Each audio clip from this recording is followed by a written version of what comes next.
శ్రీ గురుభ్యో నమః. హరి ఓం. ఇప్పుడు మనం చూసేటువంటి క్షేత్రం ఏమిటంటే అండి, అపర్ణాదేవి దేవాలయం అండి. ఇది ఎక్కడుంది అంటే గొల్లప్రోలు మండలంలో గల తాటిపర్తి అనేటువంటి గ్రామంలో. ఇది ఎలా వెళ్ళాలి అంటే అండి, మనం పిఠాపురం తర్వాత హైవే నుంచి వెళుతూ ఉంటే కత్తిపూడి వెళ్ళేటువంటి దారి మధ్యలో మనకి సుమారుగా ఇలాంటి ఆర్చ్ ఒకటి కనిపిస్తుందండి. ఆ ఆర్చిని పట్టుకుని మనం తిన్నగా వెళ్ళిపోయినట్లయితే తాటిపర్తి అనేటువంటి గ్రామాన్ని మనం చేరుకుంటాం. చేరుకోగానే ఇది చాలా సుప్రసిద్ధమైనటువంటి క్షేత్రం. అంటే మనకి అడుగడుగునా కూడా మనకి ఎలా వెళ్ళాలి అనేది ఖచ్చితంగా తెలుస్తుంది. దానికైతే మనం ఎవరూ భయపడవలసినటువంటి అవసరం లేదు. మనం వెళ్ళగానే ముందుగా మనకి ఆర్చి ఇలా కనిపించి, మరి ఈ యొక్క దేవాలయానికి చాలా విశేషమైనటువంటిది ఏమిటి అంటే ఆకర్షణగా నిలిచేది ఇదిగోండి, ఈ ఉండేటువంటి తటాకం అంటే ఈ చెరువు. ఈ చెరువునే కోనేరు అని కూడా అంటూ ఉంటారు. ఈ కోనేరు మధ్య భాగంలోనండి అర్ధనారీశ్వర స్వరూపంలో మనకి పెద్ద విగ్రహం అయితే పెట్టడం జరిగిందండి. ఇది చూడడానికి 2 కళ్ళు అయితే మనకి సరిపోవండి, అంత అద్భుతంగా దీన్ని తీర్చిదిద్దారు ఈ యొక్క గ్రామ ప్రజలందరూ కూడా. అంతేకాకుండా మరి ఈ ఆలయం వారందరూ కూడా, ఈ గ్రామస్తులు కలిసి దీన్ని చాలా చక్కగా తయారు చేశారండి. ఈ కొలను నది కూడా చాలా శుచి శుభ్రతతో కూడా ఉంటుంది. ఇంకో ఈ పైనుంచి కూడా మీరు అందరూ కూడా ఈ దేవాలయాన్ని అయితే మీరు చూడొచ్చు. అయితే మరి ఈ తాటిపర్తి క్షేత్రానికి చాలా విశేషమైతే ఉందండి అమ్మవారికి, ఈ యొక్క అపర్ణాదేవి. అంతేకాకుండా ఈ యొక్క తటాకంలో మనకి శివలింగాలు కూడా దర్శనమిస్తున్నాయి. చూడండి, అందరూ కూడా దర్శనం చేసుకోండి. ఈ యొక్క తటాకాన్ని నేను పూర్తిగా మీకైతే చుట్టూ చూపిస్తున్నాను. చాలా ఆకర్షణీయంగా ఉండేటువంటి ఈ కొలను చాలా అద్భుతంగా ఉంది. ముందు వెళ్ళగానే నేనైతే చక్కగా ఇవన్నీ కూడా దర్శనం చేసుకున్నాను. అంతేకాకుండా చుట్టూ కూడా చూశానండి నేను. మనకి ఈ యొక్క చెరువు చుట్టూ కూడా తిరగడానికి కూడా ఏర్పాటు చేశారండి. మరి అంతేకాకుండా ఈ విగ్రహం అయితే చాలా ఎత్తులో ఉంది. ఈ ఎత్తులో ఉండడం వల్ల చాలా అద్భుతంగా మనకి, అంటే రోడ్డు మీద కూడా వెళ్ళలేకపోయినా మనకి ఇంకో ఈ ద్వారం దగ్గర నుంచి చూస్తే చాలు కనిపించేలా ఉంది. మరి ఈ ఎదురుకుండానే, అంటే ఈ శివుడికి ఎదురుకుండానే ఇదిగోండి మనం వచ్చామప్పుడు చూడండి, చూస్తున్నాం ఈ యొక్క దేవాలయం, అపర్ణాదేవి యొక్క దేవాలయం అండి ఇది. ఈ దేవాలయం అనేది చాలా అద్భుతంగా ఉంటుంది. మనకి దీనికి చాలా చరిత్ర అనేటువంటిది కూడా ఉంది. ఇప్పుడు ఏమిటి ఆ చరిత్ర అనేది మనం తెలుసుకుందామండి. ఈ అపర్ణాదేవి అనేది పార్వతీదేవి యొక్క అంశ. అంతేకాకుండా ఒక శక్తి స్వరూపం. అపర్ణ అనే పదానికి అర్థం ఏంటి అంటే అన్నం లేకుండా ఉపవాసం చేస్తూ తపస్సు చేసింది ఈ అమ్మవారు అని చెప్పి అర్థం వస్తుంది. ఈ రూపం మహాదేవి పార్వతికి సంబంధించినటువంటి ఒక శక్తి. అంతేకాకుండా ధైర్యం, భక్తి మరియు త్యాగానికి చిహ్నంగా మరి భావించబడుతూ ఉంటుందండి. అంతేకాకుండా పార్వతీదేవికి హేమవంతుడు మరియు మేనక దేవతకు పుట్టినటువంటి కూతురు ఈవిడి. ఆమె శివుడిని భర్తగా పొందాలని సంకల్పం చేసుకుని తీవ్రమైనటువంటి తపస్సు చేసింది.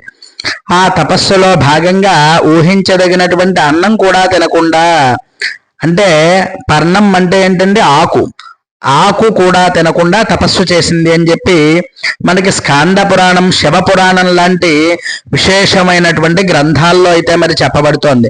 అందుకే ఆమెకి ఈ యొక్క అమ్మవారికి, ఇక్కడ ఉండేటువంటి అమ్మవారికి అపర్ణ అనేటువంటి పేరు వచ్చింది.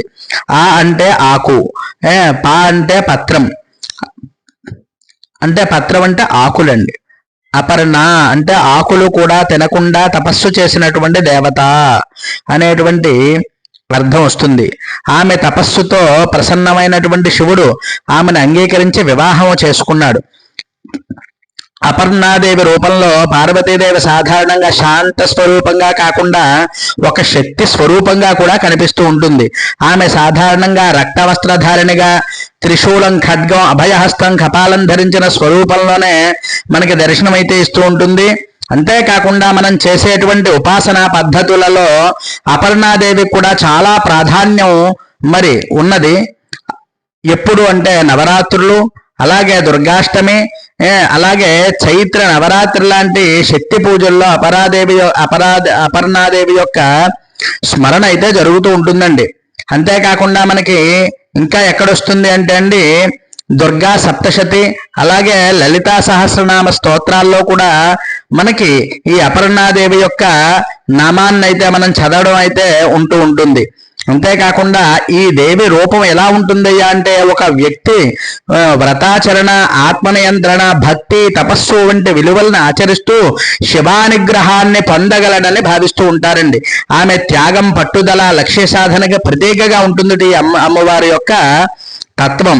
అంతేకాకుండా ఈ దేవాలయంలో ఇంకా ఆకర్షణ ఏమిటి అంటే అండి, చూడండి, మనకి శ్రీచక్ర యంత్రం ఉండి దాని మీద మనకి యొక్క అమ్మవారి యొక్క నామాలన్నీ కూడా ఉన్నాయి. అంతేకాకుండా చుట్టూ కూడా మీకు నేను ఈ దేవాలయాన్ని అంతా కూడా ఎందుకు చూపిస్తున్నాను అంటే, మరి వెళ్ళే వాళ్ళు ఉంటారు, ఈ క్షేత్రానికి వెళ్ళలేని వారు కూడా ఉంటారు. అంటే ఇక్కడ డబ్బు కాదండి ప్రధానం. ఎందువల్ల అంటే ఇది అంటే వెళ్ళేటువంటి అవకాశం లేనివారు కూడా ఉంటారు. అందువల్ల వాళ్ళు కూడా మరి చక్కగా ఈ దేవాలయం చూసినటువంటి అనుభూతి అందరికీ కలగాలి అంటే మనం ప్రతి అణువణువు తీయాలి అనేటువంటి ఉద్దేశంతో మరి నేనైతే వారిని అడిగి చక్కగా ఈ వీడియోనైతే మీ అందరి కోసం మరి చక్కగా ఈ చరిత్రని తెలియచెయ్యాలి, అపర్ణాదేవి యొక్క అనుగ్రహం మన భక్తులందరికీ కూడా మరి ఈ వీడియో చూసిన అందరికీ కూడా కలగాలి అనేటువంటి మంచి ఉద్దేశంతో అయితే నేను ఈ చుట్టూ కూడా చూపిస్తూ మీకు ఈ యొక్క చరిత్రనన్నీ కూడా నేను చెప్పడం జరుగుతోందండి. అంతేకాకుండా మరి అపర్ణాదేవికి ఇంకా ఏమి పేర్లు ఉన్నాయి అంటే అండి, ఉమా అని కూడా పిలవచ్చు, అలాగే గౌరీ అని కూడా పిలుస్తారు, శైలజ అని కూడా పిలవచ్చు, శివప్రియ అని చెప్పి కూడా పిలుస్తారు, అన్నపూర్ణేశ్వరి అని కూడా పిలవచ్చు. ఇది అపర్ణాదేవి యొక్క చరిత్రకి సంబంధించినటువంటి ప్రధానమైనటువంటి పురాణ ప్రసంగం. ఇది మీరు ఇష్టం ఉంటే దీన్ని అనేక రూపాల్లో కూడా మరి చక్కగా పిలుచుకోవచ్చు అమ్మవారిని. అంతేకాకుండానండి దీనికి భక్తి శ్రద్ధలు అనేటువంటివి చాలా ముఖ్యమైనటువంటివి. అమ్మవారిని ఎందువల్ల అంటే అండి, మన తల్లి మనకు కూర్చుంటే ఎదురుకుండా వచ్చే అమ్మవారు ఇంకా అంతకంటే కావలసింది ఏముంటుంది, అమ్మదై ఉంటే అన్నీ ఉన్నట్లే. అందువల్లే ఈ యొక్క ప్రాకారం అంతా కూడా మీకు అందరికీ కూడా నేను చూపిస్తున్నాను. అలాగే ఇక్కడ ప్రత్యేకంగా అమ్మవారి యొక్క అనుగ్రహం ఎలా ఉంటుంది అంటే భక్తులకి చాలా విశేషంగా ఉంటుంది అని చెప్పి. ఎందువల్ల అంటే నేను ఇక్కడికి వెళ్ళాను అంటే ఒక వ్యక్తి అయితే నాకు ఈ దేవాలయం కోసం చాలా విశేషంగా చెప్పారు. దాన్ని విన్న వెంటనే అవునా, నేను ఎప్పుడూ కూడా చూడలేదు, ఈ దేవాలయానికి వెళ్ళాలి అనేటువంటి తపన నాకు వెంటనే కలిగింది. వెంటనే ఆయన చెప్పిన రోజే నేను బయలుదేరి వెళ్ళడం, చక్కగా అమ్మవారి యొక్క దర్శనం ఎంతో ఆనందాన్నది కూడా నాకు కలగజేసింది. అటువంటి అద్భుతమైనటువంటి క్షేత్రం ఏది అంటే అండి ఈ యొక్క అపర్ణాదేవి యొక్క క్షేత్రం. ఈ అపర్ణాదేవి క్షేత్రంలో మనకి గణపతి, అలాగే ఆదిత్యుడు, మళ్ళీ యోగ వరాహ లక్ష్మీ నరసింహస్వామి వారి యొక్క విగ్రహాలు అయితే మనకి దర్శనాన్ని ఇస్తాయి. అంతేకాకుండా ఈ ఆలయానికి అనేకమైనటువంటి భక్తులది కూడా చాలా విశేష సంఖ్యలో కూడా వస్తూ ఉంటారు. ఇక్కడ శుక్రవారం, అలాగే ఇది కుజక్షేత్రంగా కూడా చెప్పబడుతోందండి. అమ్మవారు దగ్గరికి అందరూ కూడా ఎందుకు వస్తారు అంటే అండి, ఈ సంతానం లేని వారికి సంతానం కలుగుతుంది, అలాగే వివాహం కాని వారికి వివాహం, రాహువు కేతువు దోషాలున్న వారు కూడా మరి ఇక్కడికైతే వచ్చి ఈ యొక్క అపర్ణాదేవిని చక్కగా అర్చన చేసుకుంటారటండి. ఈ శుక్రవారం చాలా విశేషంగా చెప్పబడుతోంది. ఇక్కడ శుక్రవారం కూడా జనాలు చాలా తండోపతండాలుగా రావడం, అలాగే అపర్ణాదేవి యొక్క చరిత్ర అంతా కూడా భక్తి శ్రద్ధలతో వినడం. అంతేకాకుండానండి ఇక్కడ ఇంకా అనేకమైనటువంటి ఆధారాలని కూడా ఉన్నట్టుగా మనకు తెలుస్తోంది.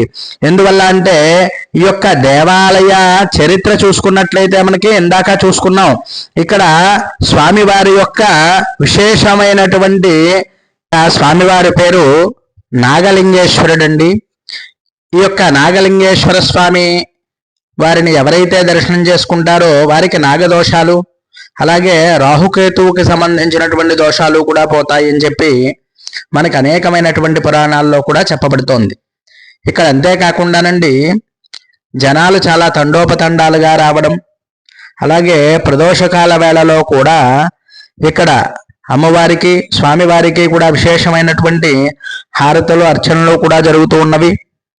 అంతేకాకుండా ఇక్కడికి వచ్చినటువంటి భక్తులు చాలా విశ్వాసం ఏమిటి అంటే అండి, ఈ స్వామివారిని అమ్మవారిని ఎవరైతే భక్తి శ్రద్ధలతో సేవించుకుంటారో వారికి కుజగ్రహ దోష నివారణ, కుజుడంటే భూమికి సంబంధించినటువంటి గొడవలు, భూ వ్యవహారాల్లో ఉండేటువంటి దోషాలు కూడా తొలగిపోతాయట. అంతేకాకుండా ఎవరైతే భక్తి శ్రద్ధలతో ఈ యొక్క అమ్మవారిని ఆరాధన చేస్తారో ఇక్కడికి వచ్చి మరి లలితా సహస్రనామ స్తోత్రం కానీ, విశేషమైనటువంటి చండీ సప్తశతి పారాయణ కానీ, ఎవరైతే భక్తి శ్రద్ధలతో అపర్ణాదేవి యొక్క ఉపాసన చేస్తారో వారికి వెంటనే సిద్ధిస్తాయి యొక్క మంత్ర జపాలని కూడా మరి ఇక్కడ చెప్పడం జరుగుతోంది. అంతేకాకుండా ఎవరైనా భక్తి శ్రద్ధలతో కనుక అమ్మవారిని మరి శుక్రవారం అలాగే మంగళవారం కూడా వచ్చి అర్చన చేసుకుంటారో, అమ్మవారిని ఆరాధన చేసుకుంటారో వారికి విశేషమైనటువంటి అమ్మవారి యొక్క అనుగ్రహం కలుగుతుంది అని చెప్పి మరి భక్తుల యొక్క ప్రగాఢమైనటువంటి విశ్వాసం. మరి అటువంటి క్షేత్రాన్ని మనం వెళ్ళి దర్శనం అయితే చేసుకున్నాం. అమ్మవారి యొక్క హారతిని అందరికీ కూడా ఇస్తున్నారు అర్చక స్వామి వారు. అందరూ కూడా తప్పకుండా మరి వీలైతే వెళ్ళి ఈ యొక్క క్షేత్రాన్ని అపర్ణాదేవిని తప్పకుండా దర్శనం చేసుకోండి. ఈ యొక్క వీడియో మీకు నచ్చినట్లయితే లైక్ చేయండి, కామెంట్ చేయండి. అలాగే ఈ వీడియో ఎవరికైనా ఉపయోగపడుతుంది అంటే తప్పకుండా పంపండి. మరి ప్రముఖమైనటువంటి క్షేత్రం అపర్ణాదేవి తాటిపర్తి గ్రామంలో ఉన్నాం. దీని చరిత్ర ఏమిటి అనేది ఇప్పుడు మనకి పండితోత్తములు చెప్తున్నారు. మరి అందరూ కూడా తప్పకుండా అమ్మవారిని దర్శనం చేసుకోండి, ఈ చరిత్ర తప్పకుండా ఆచరించండి. చెప్పండి స్వామి, ఈ యొక్క క్షేత్ర మహత్యం అమ్మవారి కోసం ఎంతోమంది ఎన్నో విధాలుగా చెప్తున్నారు. అమ్మవారు ఏ విధంగా వెలిసింది, ఇక్కడ ఉండేటువంటి అమ్మవారి యొక్క విశిష్టత ఏమిటి మాకు తెలియపరచండి.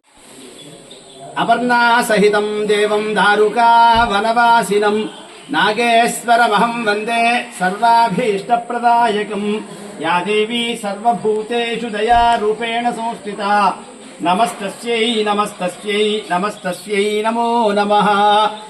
కాకినాడ జిల్లా గొల్లప్రోలు మండలం తాటిపర్తి గ్రామంలో వెలిసినటువంటి శ్రీ అపర్ణాదేవి అమ్మవారు. ఈ అమ్మవారు ఎవరయ్యా అంటే సాక్షాత్తు పరమేశ్వరుని భార్య. అమ్మవారు పార్వతీ అవతారం తర్వాత హైమతిగా ఉద్భవించి ఆవిడే తపస్సు చేసి ఆ తపస్సు చేసేటప్పుడు కొంతకాలము ఆకులు అలములు తిని మరికొంతకాలము ఆకులు అలములు ఏమి తినకుండా అంటే పర్ణములు ఏమీ తినకుండా తపస్సు చేసింది కాబట్టి అమ్మవారిని అపర్ణ అని పిలవడం జరిగింది. అపర్ణ అంటే ఏమిటయ్యా అంటే అపగత రుణ అపర్ణ అనగా మనకున్నటువంటి సర్వ రుణములు పోటువంటి అమ్మవారు. రుణములు అనగా బాధ్యత, పితృణము, దైవ రుణము, మనుష్య రుణము, యజ్ఞ రుణము, భూత రుణము, ఇలా మనకి 5 రుణములు ఉన్నాయి. ఈ రుణము తెచ్చాలంటే ఈ కలియుగంలో చాలా కష్టమైనటువంటి పని. కానీ సాక్షాత్ ఒక్కసారి అమ్మవారిని దర్శించుకుంటే మనకు ఉన్న ఈ రుణములు ఏవైతే ఉంటాయో అవన్నీ తొలగిపోతాయని చెప్పడం జరిగింది. అంతేకాకుండా అమ్మవారు కుజగ్రహ దోష నివారణి అంటే కుజదోష నివారణి అమ్మవారు. అమ్మవారిని దర్శనం చేసుకున్నంత మాత్రం చేతనే ఆ యొక్క దోషం తొలగిపోతుందని చెప్పేసి చెప్పడం జరిగింది.